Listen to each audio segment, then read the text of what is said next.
Have you ever looked at a perfectly happy family from the outside and wondered, what secret pain are they hiding behind those golden gates? Because behind the walls of the sprawling Whitmore estate, nestled in the wealthiest corner of Charleston, something was deeply broken. 5-year-old twins, Ava and Aiden Whitmore, had stopped eating, completely. And no one, not their high-priced therapists, not their elite private nannies, not even their grieving father, could explain why, until she arrived. Her name was Camila Rivers, and she wasn't what anyone expected. It started on a stormy Tuesday morning. "That woman will not go near my grandchildren's food," barked Evelyn Whitmore, standing at the marble threshold of the $4.2 million estate's kitchen, one hand gripping a flute of mimosa, the other pointing, accusingly, at the woman by the door. Camilla stood silently, dressed in modest black slacks and a blue blouse, a contrast to the luxury dripping from every inch of the mansion. Her posture calm, her face unreadable, but her eyes didn't flinch. Evelyn's words weren't just rejection, they were a sentence. "Do you really think someone like her knows how to care for children of our legacy?" Evelyn spat. "She's not from our world." What Evelyn meant was obvious. It hung in the air like the scent of spoiled roses. Camilla Rivers was black, and in Evelyn's eyes that made her unfit. Now as a viewer, you might already feel something bubbling. Disgust? Frustration? I did too when I first read about Camilla's story, because how many brilliant, qualified, deeply kind people are dismissed every day because of skin tone or zip code? But Camilla didn't argue. She didn't cry. Instead, she placed her purse gently on the marble countertop, looked directly at Mr. Whitmore, Jonathan Whitmore to be exact, 39 years old, recently widowed tech entrepreneur, and said, "3 days. Give me 3 days. If your children don't eat, I'll leave. No fuss, no drama." Jonathan, who had barely spoken during his mother's tirade, looked startled. This was the first spark he'd seen in weeks. His children were wasting away, physically and emotionally. What did he really have to lose? He extended his hand. "3 days," Evelyn gasped. "But," Jonathan added, "Mother will oversee everything." "Full supervision." Camilla gave a half smile. "Perfect. Maybe she'll learn something too." Now that line, that's when I knew Camilla wasn't just another applicant. She had a plan, and it went deeper than mashed potatoes or finger paint. What no one knew, what Evelyn and Jonathan couldn't possibly guess, was that Camilla had chosen this job not just for the children. She had come for justice. Inside the mansion, everything gleamed. Chandeliers imported from Prague, granite surfaces polished daily, crystal vases with flowers replaced every 48 hours. But in the corners where light didn't reach, there was rot, emotional rot, neglect. Ava hadn't spoken a full sentence in 2 months. She spent most of her days crouched under the staircase clutching a worn teddy bear named Buttons, whose left eye was missing. Aiden, meanwhile, built towers in his room, tower after tower, just to destroy them. Classic signs of unprocessed grief. But no one had paid attention, not until Camilla. And here's where the story truly begins. Camilla wasn't just a nanny, she was a pediatric trauma nurse, trained at Emory University, 8 years at Atlanta Children's Hospital, a woman who had sat beside dying toddlers, a woman who had held the hands of mothers whose babies didn't make it. She knew pain, and she knew healing wasn't about fancy food or gold-plated sippy cups. It was about trust. She started by sitting on the floor, literally. She sat on the Persian rug Evelyn had imported from Istanbul and waited. She didn't force a hug, didn't coax with toys. She just sat until Ava peeked out from beneath the stairs, and for the first time in weeks, the little girl walked out without screaming. "She's soiling my rug," Evelyn hissed to Jonathan, watching through the glass. But Jonathan saw something else, something miraculous. Ava had stopped crying. When Camilla gently brushed Ava's hair from her face and said, "My daddy used to say teddy bears are just brave enough to carry our sadness," the child nodded, not one word, but a nod was enough. Later that afternoon, Camilla knocked on Aiden's door. He didn't answer, so she sat again, this time in the hallway, just outside his room.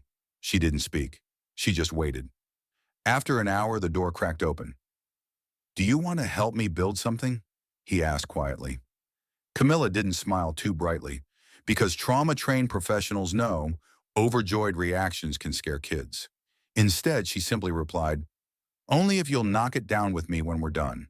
By the second day, both twins were eating toast and apple slices. By the third, they asked Camilla to sit with them during story time. And that night, they ate an entire dinner: chicken, rice, and green beans. Evelyn nearly fainted when she saw Ava ask for seconds. "She's drugging them!" Evelyn shouted. "Jonathan, call someone. This isn't natural." But Jonathan said nothing, because the truth was, for the first time in months, he had slept through the night. The sobbing had stopped. The nightmares were gone. And Camila? She had done more in 72 hours than anyone else had done in 8 months.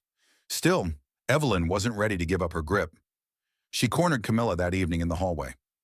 "You may have tricked my son," she hissed, "but I see right through you. You want something." Camila looked her in the eye, and this is where I felt chills reading the transcript. "You're right," Camila said. Evelyn smirked, victorious. "I want the children to be whole again," Camila continued, "and I want them to know the truth about their mother." Evelyn's smile dropped. "What do you mean?" "Truth." Camila didn't answer. Instead, she turned and walked away, leaving Evelyn standing in the hallway, clutching her pearls. That night in her room, Camila opened a folder from her suitcase. Inside were medical records, a will, and a photograph. A photograph of a woman, pale, smiling weakly in a hospital bed, holding hands with another woman in a white coat. The woman in the bed was Isabella Whitmore. The woman in the coat? Grace Rivers, Camila's older sister. And the night Isabella died, Grace disappeared. My personal reflection. This chapter sets the foundation for something deeper than a nanny's redemption story.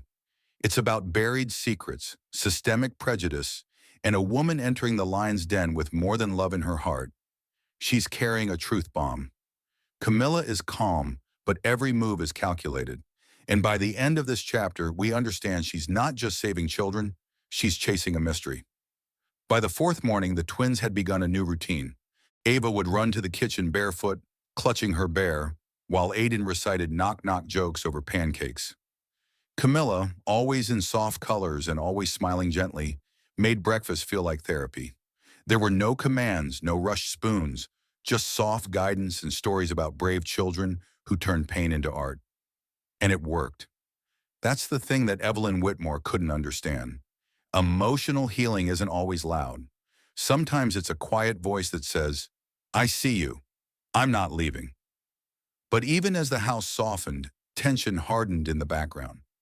Jonathan began to notice things, small at first, like how Camila never mentioned her family, how she avoided questions about where she lived before Charleston, how she always carried a leather briefcase that never left her side. And then, one morning, he caught her standing alone in the garden, talking on the phone. The look on her face was intense, like she wasn't Camila the nanny. She was someone else, someone with a mission. "Yes, Dr. Langston, I have confirmation. The children remember Grace, especially the song." She paused. Her voice dropped. "And yes, I'm sure now. Isabella didn't die by accident. She died in silence." Jonathan stood inside, watching through the glass. He couldn't hear the words, but something inside him whispered, "Camila isn't here just to help." That evening, while Camila was tucking the twins in, Jonathan walked to her briefcase. He didn't open it. He just stared at it and felt a chill run down his spine. Now, before you judge Jonathan, ask yourself, if someone entered your broken household and fixed the unfixable in 72 hours, wouldn't you wonder how? Wouldn't you suspect something unspoken? But he didn't confront her, not yet. Instead, he called someone he hadn't spoken to in months, Isabella's oncologist. "Dr. Miller," Jonathan said, voice shaking. "Did my wife have cancer?" Silence. Then, "Who told you that?" "No one," he replied. "I just need the truth." Dr. Miller hesitated. "I was bound by her confidentiality. But yes, stage 4 lymphoma. She asked us not to tell you. said she didn't want the children to see her fade. Jonathan sat down. The room spun. His wife, his Isabella, had chosen to die privately, chosen not to let him help. And the only person who knew was Grace Rivers, her private nurse, the same woman who vanished 3 days before Isabella's death. The same woman in the photograph Camila had been staring at late at night. Suddenly, everything clicked. Camila wasn't a random applicant. She was Grace's sister, and she had come not just to heal the children, but to expose the truth. The next morning, Evelyn walked into the dining room with her usual flair, pearls, pressed slacks, and a fresh insult ready to be launched. She stopped dead in her tracks. Camila was sitting at the table, showing the twins a photo album, and inside it was a picture of Grace holding Isabella's hand. "Where did you get that?" Evelyn barked. Camila looked up, unbothered. "This is from the day Isabella asked Grace to write birthday letters for the children. One for each year until they turn 18, Evelyn paled. "You're lying." Ava looked up. "That's the black lady who used to sing to us," she said. "She made Mommy laugh when she was really sick." "Enough!" Evelyn screamed. "This is manipulation." But Jonathan walked in at that exact moment. "She's telling the truth, isn't she?" he said. Camila stood. "She loved those children," she said softly. "She was there in the hardest moments. She deserved to be remembered, not erased." Evelyn's voice rose. "She wasn't erased. She ran." Camila reached into her briefcase. And this is the moment the story shifted from healing to reckoning. She laid out documents, bank transfers, signed NDAs, emails, and then she pressed play on her phone. Evelyn's voice boomed through the kitchen. "Listen to me, little black girl. Isabella is gone. You took your payment. Now disappear, or I'll make sure immigration knocks on your door before sundown." Jonathan's face turned to stone. "You threatened her?" he whispered. Evelyn stepped back. She was going to tell everything. About Isabella. About the will. I had to protect our name." Camila didn't flinch. "She protected your daughter-in-law from dying alone, and you repaid her with fear." That moment shattered something. Evelyn left the room in silence. And Jonathan? He sat down. "I need to know everything," he said. That night, Camila told him the full truth, that Grace had nursed Isabella in secret, that Isabella had rewritten her will, leaving part of the trust to Grace, for opening a free clinic for underprivileged children, that Evelyn found out and made Grace disappear, and that Camila, for 2 years, had been searching, waiting, plotting. "I came here to find out what happened to my sister," she said. "But then I met your kids, and they needed more than answers. They needed love." Jonathan broke. Tears. Real, raw, cleansing. "I failed my wife. I let my mother twist the truth. But not anymore." He reached into his desk drawer and handed Camila a set of keys. "To the Whitmore Foundation account. Help your sister build that clinic. Do whatever it takes." She stared at him, speechless. No one had ever backed her like this. And in that silence, something deeper than trust began to bloom between them. Now here's my commentary on this chapter. This is where the emotional stakes double. Camila has gone from stranger to savior, from outsider to truth-teller. And Jonathan? He's waking up from the fog of grief into a firestorm of guilt and clarity. The enemy isn't just Evelyn, it's the silence, the culture of hiding pain, the refusal to speak truth for the sake of appearances. But what I love most is that Camila never yells, never begs. She uses calm, sharp precision. Because real power doesn't need to shout. It just needs to show up with the facts and the courage to stay when it would be easier to walk away. Friday morning broke quietly, but there was a strange tension in the air. Camila descended the grand staircase, not in her usual soft cardigan and flats, but in a navy blue dress shirt tucked neatly into tailored slacks. In her hand was the leather briefcase she always kept close. Behind her walked Ava and Aiden, both dressed neatly, hands freshly washed, smiling as they carried a small tray of breakfast pancakes they had helped her prepare. "Good morning," Ava chirped. Jonathan looked up from the dining table, his heart instantly swelling at the sight. For the past 5 days, these tiny morning greetings had become his only true source of peace. But today, Camilla's eyes held something different, a seriousness, a conclusion. He didn't know why, but he knew this would be a day he'd never forget. Evelyn entered the kitchen moments later, still wrapped in her silk robe, already sipping from her second espresso. She froze when she saw the briefcase. "What is this?" she asked stiffly. "A goodbye ceremony? Are we finally getting rid of this charity case?" Camila didn't react. She simply walked to the counter and laid the briefcase flat.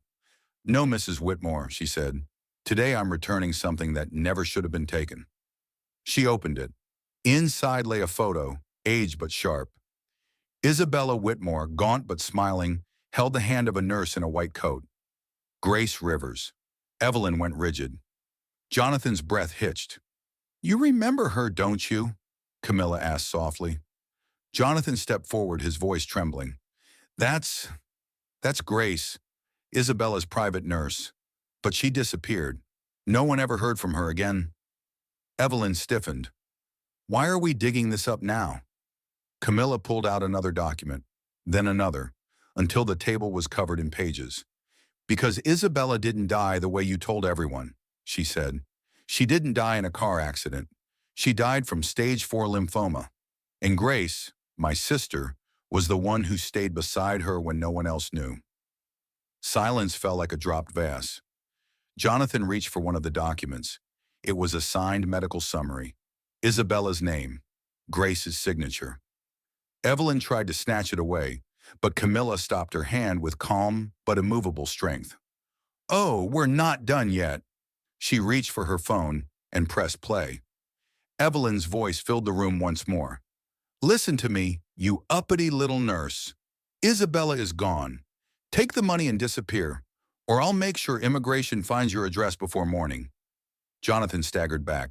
"Mom, let me explain," Evelyn began, voice cracking. Camila didn't let her. "You forced a black woman to flee for caring too well, for loving a dying woman with dignity and compassion, for being there when her own family turned away. That's what you punished." "She was interfering," Evelyn screamed.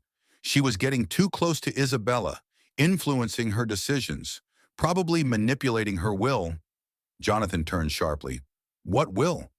Camila lifted a final document, a scanned copy of Isabella Whitmore's last testament, signed 3 days before her death.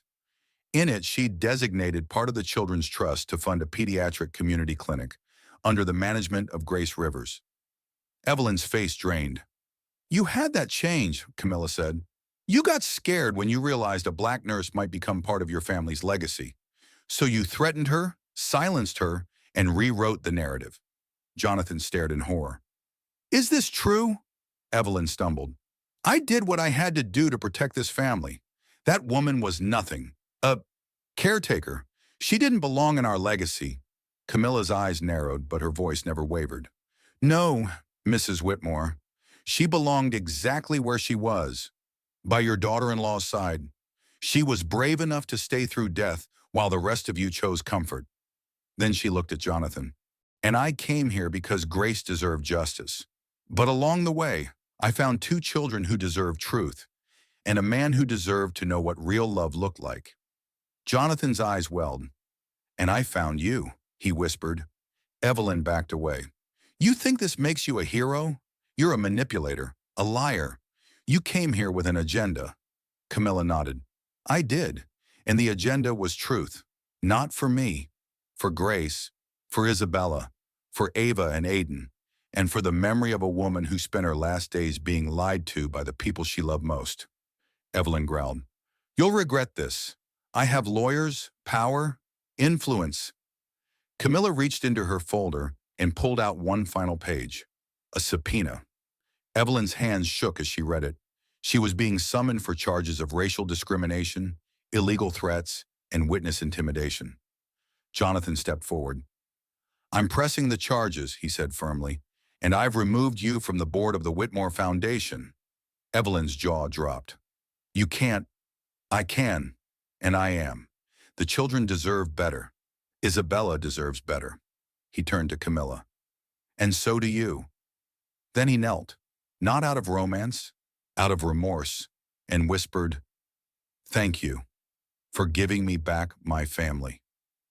6 months later, the mansion had been sold. Evelyn's assets seized to cover the $2 million lawsuit she lost. Her name wiped from every charity she once chaired. She now lived in a condo on the other side of Charleston, alone. Meanwhile, across town, the Grace Rivers Pediatric Clinic opened to a line of families stretching around the block. Inside, Grace, no longer hiding, no longer ashamed, welcomed patients with a smile. She had become something of a local hero. And beside her during the ribbon cutting stood her sister Camila, hand in hand with Jonathan Whitmore. Ava and Aiden wore matching outfits, grinning ear to ear. And on Camila's finger, an engagement ring. He had proposed not with candles or flowers, but during a chaotic Sunday breakfast, after burning waffles and helping the twins with a science project. Because love, he said, should always rise from the messiest, most honest places. My closing thoughts. This chapter isn't just about revenge. It's about restoration.